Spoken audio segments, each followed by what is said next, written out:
So what do I look at when I'm in the early stages of buying a new house? Hopefully before I fall in love with it. I've done another video about checking the deeds, and I do strongly recommend it. Having a look at the title register or title documents will always give you some information. If you decide not to do that, for whatever reason, particularly if you're buying a standard residential property, then I would at least ask your lawyer for a copy. You don't automatically get sent them because they go straight back to the registry office, but it never hurts to have a look. The second thing I always look at is the local map. In the UK, that's the OS map. In the States, it's the USGS topographic map and the county GIS map. The reason for looking at these, maybe less so if you're buying standard residential property in a development or a city centre, is that you never know what you're going to find. If you're buying anything slightly different, the local map will show you rights of way, boundaries, and might even show springs, ancient mines, or who knows what could be on your land or in the immediate area. The first physical thing to check is obviously the roof, and most people will recognise dodgy slates or tiles. People don't buy houses because of bad roofs, which doesn't really make sense as long as the price reflects the work needed. If it's going to cost you $10,000 for a new roof and the price takes that into account, it's not a problem. A new roof isn't actually that disruptive.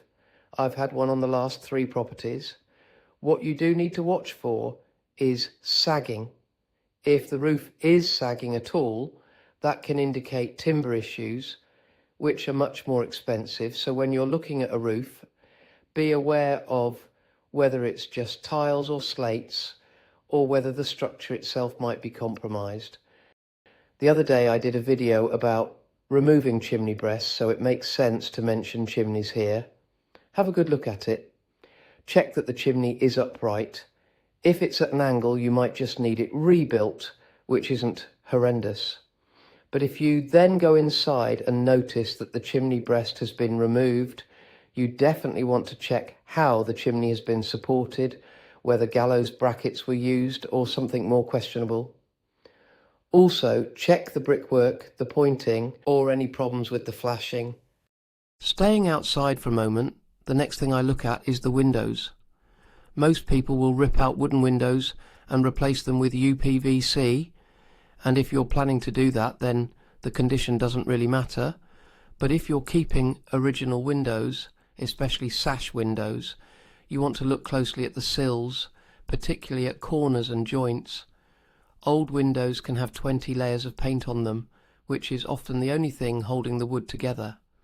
A telltale sign is small holes or soft patches. If you're concerned, give it a gentle press or look underneath to see what state the wood is in. I'm not joking. There are windows where your finger would go straight through because there's nothing left under the paint. It's fixable, but it takes time and money, so factor it into your costs. The final inside and outside thing is cracks. Tiny cracks, a millimetre or 2 wide, aren't structural and usually aren't a concern. Houses move naturally, whatever they are made of. If you're seeing cracks of 5 millimetres or more, that is structural and something your surveyor needs to look at. You'll often see them at weak points, running up from windows or under windows, whether in brickwork or render. Then there are the floors. Most people say their dad told them to do this, walk around the edge of a room and bounce slightly to see if there's movement. If there is, it could indicate issues with the joists. That could be because they're not properly seated in the wall due to age, or because there's wet rot or dry rot. You won't know until the floorboards come up, but it gives you an early warning. It's all fixable. It just depends what sort of project you want to take on. Another thing to look for carefully is damp. Most of us are used to thinking about small damp patches, which might indicate a problem with the damp-proof course, or it could simply be a lack of ventilation and the need for some air bricks. Something else to be aware of, though, is if anything has bridged the damp-proof course. That can cause a major damp problem, especially if the walls have cavity wall insulation, as moisture can bridge between the inside and outside walls.